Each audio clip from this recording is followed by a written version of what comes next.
Hello, नमस्कार साथियों। एक बार फिर आप लोगों का स्वागत है मेरे इस यूट्यूब चैनल में। आज के इस वीडियो में हम लोग देखेंगे बिहार पुलिस एग्ज़ाम 2026 से संबंधित जीके और जीएस के कुछ महत्वपूर्ण प्रश्नों को। तो आज का पहला प्रश्न है साथियों कि कोडरमा अभ्रक उत्पादन केंद्र किस राज्य में स्थित है? बिहार, झारखंड, पश्चिम बंगाल या उत्तर प्रदेश? तो इसका सही उत्तर होगा साथियों कि कोडरमा अभ्रक केंद्र जो है वह झारखंड राज्य में स्थित है। झारखंड राज्य की राजधानी रांची है, इसे याद रखेंगे साथियों। झारखंड राज्य जो है 15 नवंबर 2000 ईस्वी को बिहार से अलग होके एक नया राज्य बना था।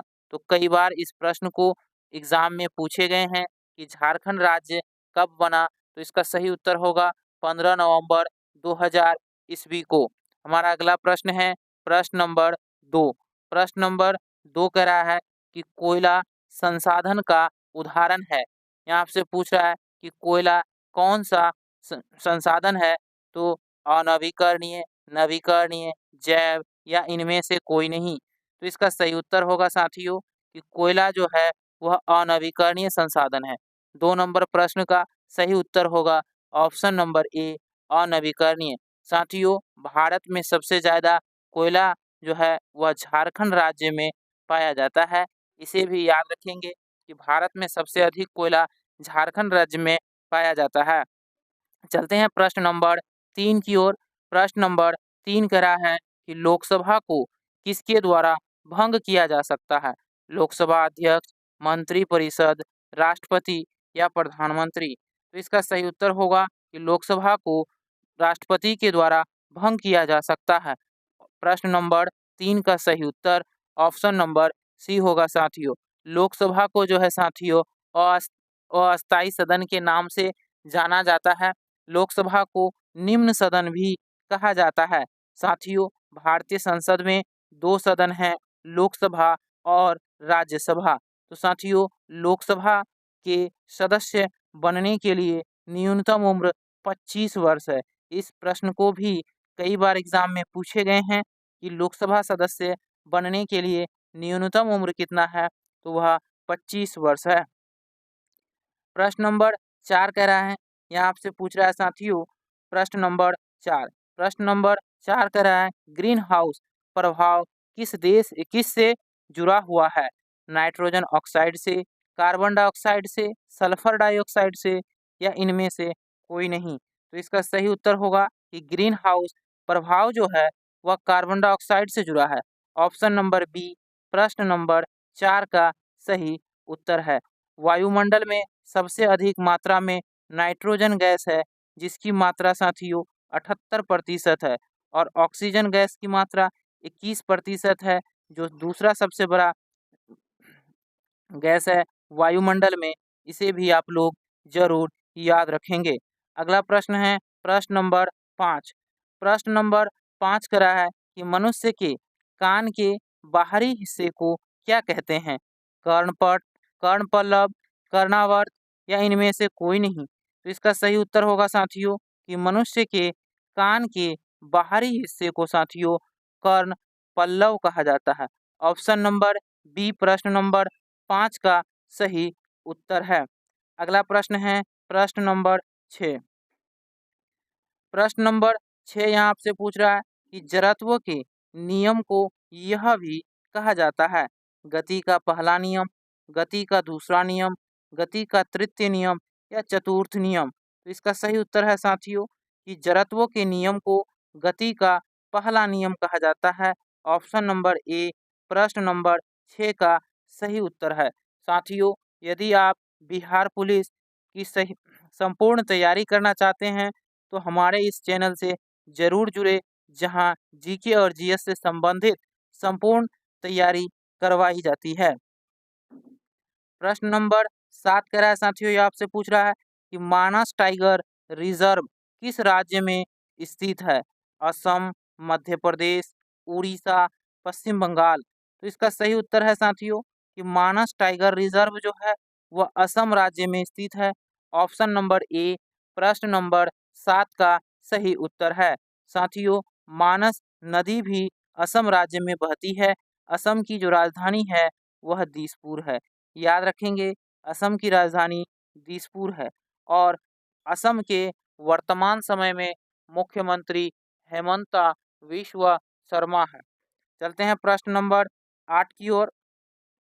प्रश्न नंबर 8 कह रहा है कैल्शियम का परमाणु संख्या क्या है? तो इसका सही उत्तर होगा 20। कैल्शियम का जो परमाणु संख्या है वह 20 है।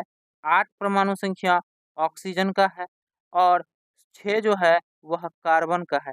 याद रखेंगे, कार्बन का परमाणु संख्या 6 होता है। प्रश्न नंबर 9 कह रहा है साथियों, यहाँ आपसे पूछा जा रहा है कि गांधी जी ने दांडी मार्च कहाँ से आरंभ किया? साबरमती आश्रम से, अमृतसर से, चंपारण से या इनमें से कोई नहीं। तो इसका सही उत्तर होगा साथियों, गांधी जी ने दांडी मार्च आरंभ जो किया था वह साबरमती आश्रम से किया था। ऑप्शन नंबर ए प्रश्न नंबर 9 का सही उत्तर है साथियों। अपने 78 अनुयायियों के साथ महात्मा गांधी ने साबरमती से दांडी यात्रा शुरू किया था। महात्मा गांधी का प्रथम सत्याग्रह जो था साथियों वह चंपारण सत्याग्रह था। वर्ष 1917 में महात्मा गांधी ने चंपारण सत्याग्रह किया था। महात्मा गांधी 1915 में अफ्रीका से लौटे थे। प्रश्न नंबर 10 करा है साथियों, यहाँ आपसे पूछ रहा है कि सूदी रमन कप किस खेल से संबंधित है? बैडमिंटन से, क्रिकेट से, हॉकी से या फुटबॉल से? तो इसका सही उत्तर है साथियों कि सूदी रमन कप का संबंध जो है वह बैडमिंटन से है। ऑप्शन नंबर ए 10 नंबर प्रश्न का सही उत्तर है। दिलीप ट्रॉफी जो है साथियों, दिलीप ट्रॉफी का संबंध जो है वह क्रिकेट से है। रणजी ट्रॉफी का भी संबंध क्रिकेट से है। संतोष ट्रॉफी का संबंध साथियों फुटबॉल से है। इसे भी आप लोग जरूर याद रखेंगे। प्रश्न नंबर 11 का रहा है, यहाँ आपसे पूछ रहा है कि 1857 की क्रांति के समय भारत का गवर्नर जनरल था Lord Dalhousie, Lord Canning, Lord Curzon या लॉर्ड डफरिन? तो इसका सही उत्तर है साथियों कि जब 1857 की क्रांति हुई थी तो उस समय भारत का जो गवर्नर थे वो लॉर्ड कैनिंग थे। ऑप्शन नंबर बी 1857 की क्रांति के समय। भारतीय रेलवे का जनक साथियों डलहौजी को कहा जाता है। 1853 में साथियों पहली बार भारत में रेल चली थी लॉर्ड डलहौजी के कार्यकाल में ही। इसे भी आप लोग याद रखेंगे। साथियों 1905 ईस्वी में लॉर्ड कर्जन के कार्यकाल में बंगाल विभाजन हुआ था। इसे भी आप लोग याद रखेंगे और 1911 में इसे रद्द किया गया था हार्डिंग द्वितीय के कार्यकाल में। साथियों लॉर्ड डफरिन के कार्यकाल में 1885 ईस्वी में बम्बई में साथियों जो है भारतीय राष्ट्रीय कांग्रेस की स्थापना ए ओ ह्यूम के द्वारा किया गया था। याद रखेंगे और इसके प्रथम अध्यक्ष वेमेश चंद्र बनर्जी थे। हमारा अगला प्रश्न है प्रश्न नंबर 12। प्रश्न नंबर 12 कह रहा है सौर सेल बनाने में प्रयुक्त किया जाने वाला तत्व है। तो इसका सही उत्तर होगा सिलिकॉन। साथियों सौर सेल बनाने में प्रयुक्त किया जाने वाला तत्व जो है वह सिलिकॉन है। ऑप्शन नंबर सी प्रश्न नंबर 12 का सही उत्तर है। चलते हैं प्रश्न नंबर 13 की ओर। प्रश्न नंबर 13 करा है द्वितीय क्षेत्र को के रूप में भी जाना जाता है। कृषि क्षेत्र, औद्योगिक क्षेत्र, सेवा क्षेत्र या उपयुक्त में से कोई नहीं। तो इसका सही उत्तर है साथियों कि द्वितीय क्षेत्र को जो है औद्योगिक क्षेत्र के रूप में जाना जाता है। 13 नंबर प्रश्न का सही उत्तर ऑप्शन नंबर बी है। कृषि क्षेत्र को साथियों प्राथमिक क्षेत्र के नाम से जाना जाता है। याद रखेंगे प्राथमिक क्षेत्र अर्थात कृषि का क्षेत्र और सेवा के क्षेत्र को तृतीयक क्षेत्र कहा जाता है। याद रखेंगे प्राथमिक क्षेत्र, कृषि क्षेत्र, औद्योगिक क्षेत्र, द्वितीयक क्षेत्र और सेवा क्षेत्र, तृतीयक क्षेत्र। अगला प्रश्न है प्रश्न नंबर 14। प्रश्न नंबर 14 का रहा है कि सरकार के स्वामित्व का क्षेत्र क्या कहलाता है?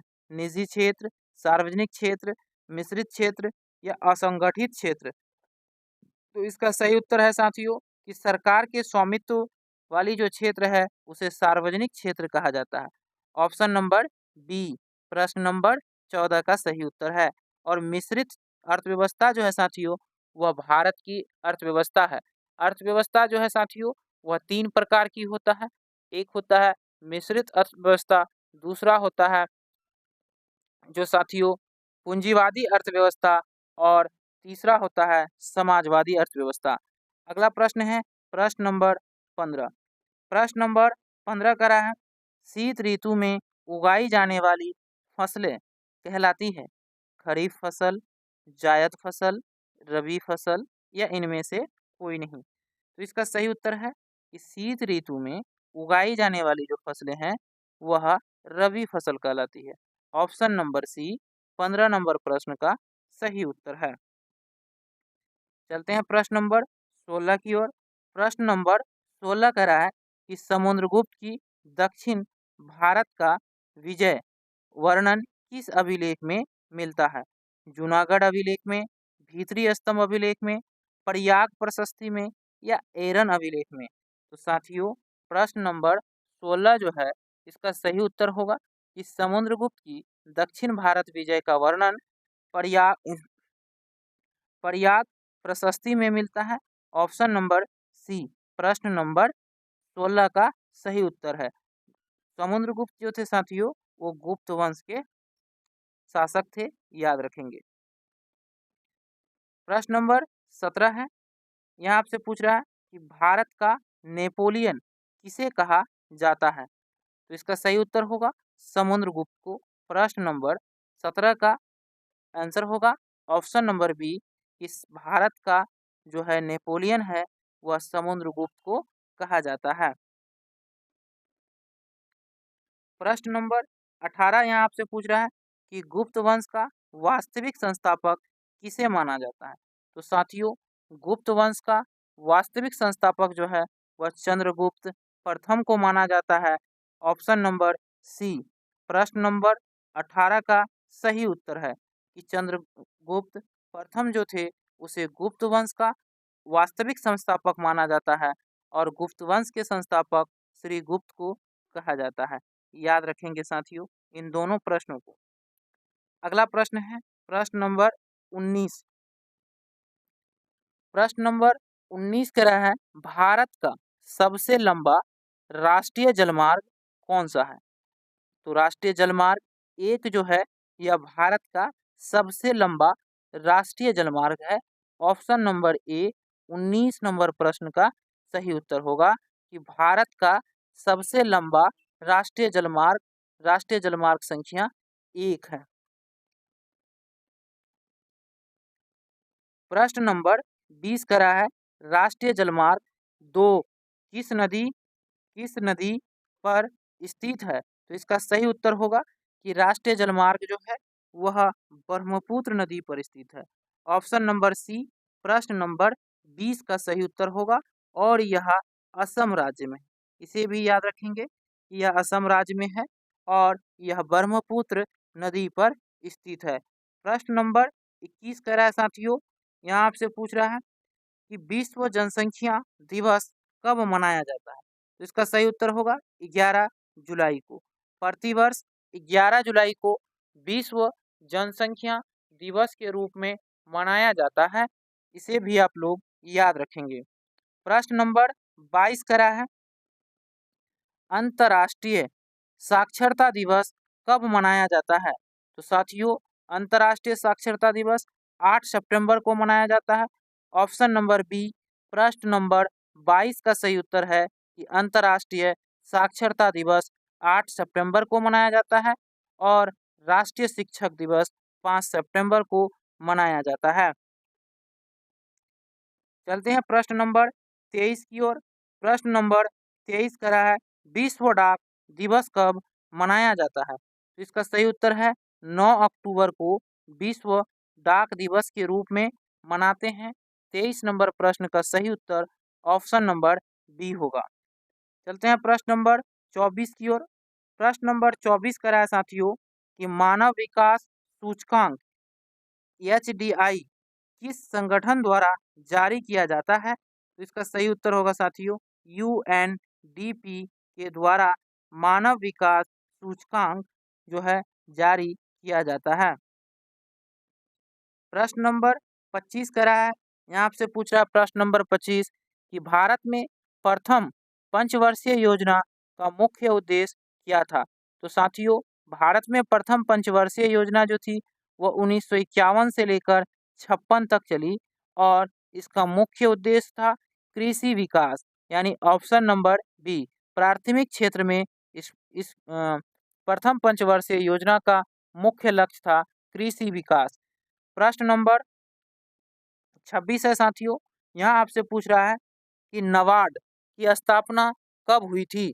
तो इसका सही उत्तर होगा वर्ष 1982 ईस्वी में साथियों नाबार्ड की स्थापना हुई थी शिवरामन समिति की सिफारिश पर। ये कई बार प्रश्न पूछे गए हैं कि किस समिति की सिफारिश पर नाबार्ड की स्थापना हुई है। तो इसका सही उत्तर होगा शिवरामन समिति की सिफारिश पर नाबार्ड की स्थापना हुई है। यदि आपसे पूछे इसका मुख्यालय कहाँ है तो इसका सही उत्तर होगा मुंबई में। नाबार्ड का मुख्यालय मुंबई में है। स्थापना 1982 में हुई है। प्रश्न नंबर 17 कह रहा है कि पीली क्रांति किससे संबंधित है। तो इसका सही उत्तर होगा साथियों तिलहन उत्पादन से। ऑप्शन नंबर ए पीली क्रांति का संबंध तिलहन उत्पादन से है। मत्स्य उत्पादन का संबंध साथियों नीली क्रांति से है और खाद्यान्न उत्पादन का संबंध हरित क्रांति से है। इसे आप लोग जरूर याद रखेंगे। अगला प्रश्न है प्रश्न नंबर 28। प्रश्न नंबर 28 करा है विश्व का सबसे बड़ा डेल्टा कौन सा है। तो साथियों विश्व का सबसे बड़ा डेल्टा जो है वह गंगा ब्रह्मपुत्र डेल्टा है। ऑप्शन नंबर सी प्रश्न नंबर 28 का सही उत्तर है कि विश्व का सबसे बड़ा डेल्टा जो है वह गंगा ब्रह्मपुत्र का डेल्टा है, जिसे सुंदरवन डेल्टा के नाम से जानते हैं। इसे आप लोग याद रखेंगे।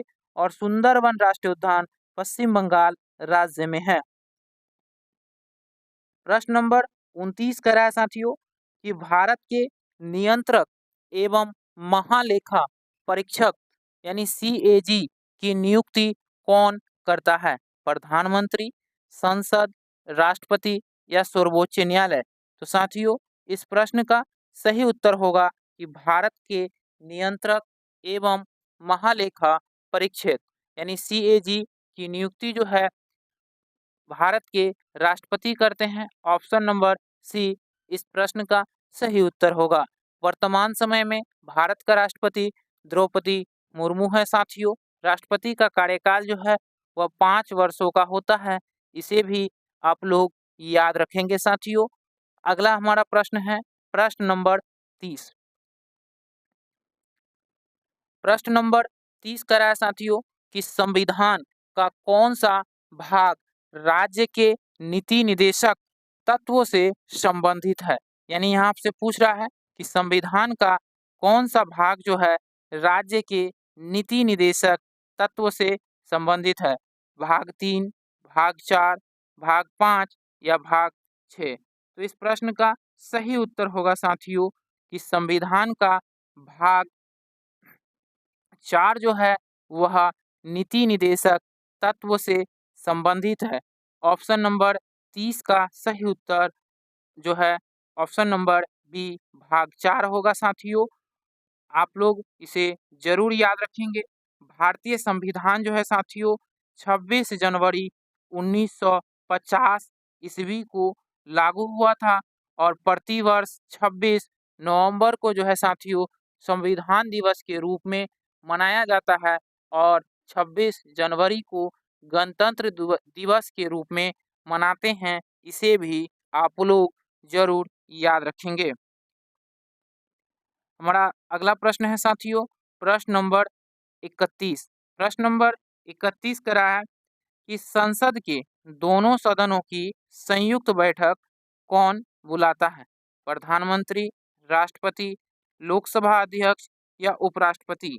तो इस प्रश्न का सही उत्तर है साथियों कि संसद के दोनों सदनों की संयुक्त बैठक बुलाने का कार्य जो करते हैं वो राष्ट्रपति। ऑप्शन नंबर बी 31 नंबर का प्रश्न का सही उत्तर है कि संसद के दोनों सदनों की संयुक्त बैठक राष्ट्रपति बुलाते हैं साथियों।